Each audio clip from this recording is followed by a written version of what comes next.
ఈరోజు మేము ఒక్కసారి ఆలోచన చేయండి. చంద్రబాబు నాయుడు ఎప్పుడు కూడా ప్రజలు కష్టాల్లో ఉంటే మాత్రమే రాజకీయాలు చేయగలుగుతాం అనుకునే చంద్రబాబు నాయుడికి తొత్తులుగా ఈరోజు ఒక జాతీయ పార్టీ, ఒక లోకల్ పార్టీ, ఈ కూటమి ఏ విధంగా 2014 నుంచి 2019 వరకు కూడా ఏ విధంగా మనకు ద్రోహం చేసిందో ఒకసారి మీరందరూ కూడా ఆలోచన చేయండి. ఈరోజు వాళ్ళు కనీసం సీట్లు కూడా సర్దుబాటు చేసుకోలేని పరిస్థితుల్లో వాళ్ళు ఉంటే రేపు ఏ విధంగా ఆంధ్రప్రదేశ్ రాష్ట్ర అభివృద్ధికి వారు పాటుపడతారని మీరందరూ కూడా ఆలోచన చేయండి. ముఖ్యంగా విశాఖ ఉత్తర నియోజకవర్గానికి సంబంధించి గడిచిన 2014 ఎన్నికల్లో ఇదే కూటమి తరపున పోటీ చేసిన బీజేపీ అభ్యర్థి మళ్ళీ కూటమి తరపున ఈరోజు పోటీ చేస్తున్నాడు. ఆయన ఏదో మాట్లాడుతూ ఉంటాడు. నేను 32 గంటలు మాట్లాడాను, 33 గంటలు మాట్లాడాను. నేను నాపై పోటీ చేసే అభ్యర్థిని ఒకటే ప్రశ్నిస్తున్నాను.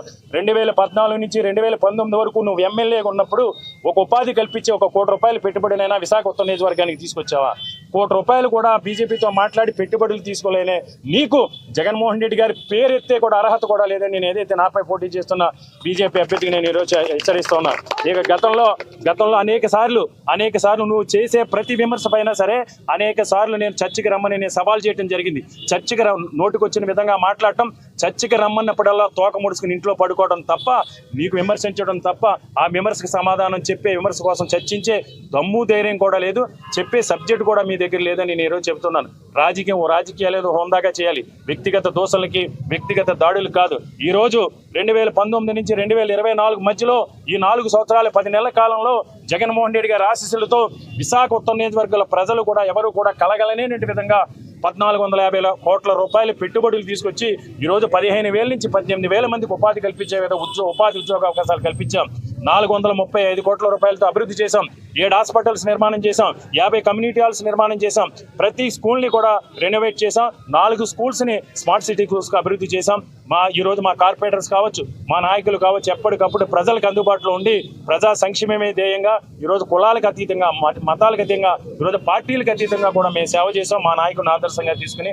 కాబట్టి తప్పకుండా మేము పాజిటివ్ ఓటుతో మేము మంచి చేస్తే, మా వల్ల మంచి జరిగింది అనిపిస్తే, మేము నిజాయితీగా నిష్పక్షపాతంగా ప్రజలకి సంక్షేమం కానీ అభివృద్ధి కానీ అందించామనిపిస్తే మాకు ఓటు వేయమని ఈరోజు మేము ఎన్నికలకు వెళ్తున్నాం. కానీ మీరు చేసింది ఏమీ చెప్పలేక, చేయబోయేది కూడా చెప్పలేని పరిస్థితుల్లో, చేసింది చెప్పలేరు, చేయబోయేది కూడా చెప్పలేని పరిస్థితుల్లో, దౌర్భాగ్య పరిస్థితుల్లో ఈ కూటమి నాయకులు ఉన్నారు. కాబట్టి ప్రజలందరూ కూడా ఆలోచన చేయండి.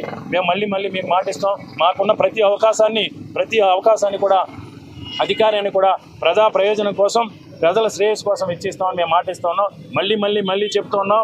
ఎవరైతే విశాఖపట్నంలో ఉండి విశాఖపట్నానికి పొట్ట కూటి కోసం వచ్చి కాంట్రాక్టర్ల ద్వారా, వ్యాపారుల ద్వారా వందలాది కోట్ల రూపాయలు సంపాదించుకుని ఉత్తరాంధ్ర తల్లి పాలు తాగి రొమ్ము గుద్దిన సందంగా ఉత్తరాంధ్ర ప్రాంత అభివృద్ధి కోసం, ఉత్తరాంధ్ర ప్రాంత అభివృద్ధిని ఆటంకం కలిగిస్తున్న చంద్రబాబు నాయుడు తొత్తులుగా మారి ఉత్తరాంధ్ర ప్రాంత మహిళలపైన, ఉత్తరాంధ్ర ప్రాంతంలోని నిరుద్యోగ యువకులపైన దాడులు చేసి రౌడీలుగా, ఎందుకంటే ఈరోజు ఉత్తరాంధ్ర ప్రాంతం కోసం ప్రొటెస్ట్ చేస్తే, పరిపాలనా రాజధాని కోసం ప్రొటెస్ట్ చేస్తే వాళ్ళని రౌడీలుగా, గుండాలుగా చిత్రీకరిస్తారా?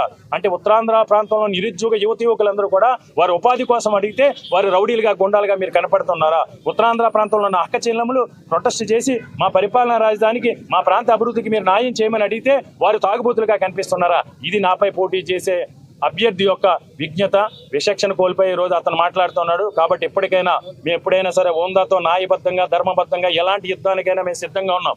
అంతేపాక చవాకులు మాడితే ప్రజలు మీకు చెంపపెట్టు లాంటి తీర్పు ఇవ్వబోతున్నారు. ఏదేమైనా ఈరోజు మళ్ళీ మేము చెప్తున్నాం. మేము నిజాయితీతో రాజకీయాలు చేస్తాం, నిస్వార్థంగా రాజకీయాలు చేస్తాం. పార్టీలకు అతీతంగా, కులాలకు అతీతంగా ప్రజలు ఇచ్చిన అవకాశాన్ని సద్వినియోగం చేసి ప్రతి క్షణం కూడా ప్రజాహితం కోసం పాటుపడతామని మళ్ళీ చెప్తున్నాను. ఉత్తరాంధ్ర ప్రాంత అభివృద్ధి జగన్మోహన్ రెడ్డి గారి వల్ల మాత్రమే సాధ్యం.